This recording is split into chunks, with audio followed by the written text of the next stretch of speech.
Sot në mëngjes, zyrtarët policor nga stacioni policor në Gostivar me urdhër të gjykatës kanë arrestuar personin BM, 61 vjeç nga fshati Reçan i Gostivarit, i cili kërkohej me urdhër për arratisje nga burgu i Idrizovës.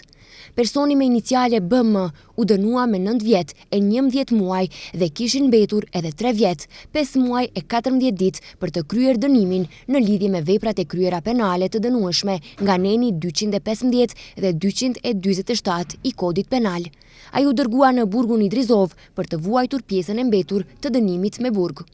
Dje në stacionin policor në Gallat, S.A., 22 vjeç nga fshati Vrapçisht, ka raportuar se në vendin e quajtur Jasika, në një fushë të rrethuar me gardh teli dhe në shtëpizat ku mbante qen të racës pitbull, ka vërejtur se është vrarë një qen, me gjas me send të mprehtë, po merren masa për zbardhjen e rastit. Dje në ora 14:55 në magjistralen Gostivar Tetov, në pikën e pagesës rrugore Gostivar, zyrtar policor nga stacioni policor për siguri në komunikacion rrugor Gostivar kanë privuar nga liria personin Z.S., 29 vjeç nga fshati Vrutok i Gostivarit. Gjatë kontrollit të qarkullimit rrugor është konstatuar se ai drejtonte mjetin motorik të pasagjerëve Golf me shpejtësi 173 km/h në vend ku shpejtësia e lejuar është 80 km/h. Ndaj tij do të ngrihet kallëzim penal nga neni 297 i kodit penal, drejtimi i mjetit në mënyrë të pakujdesshme.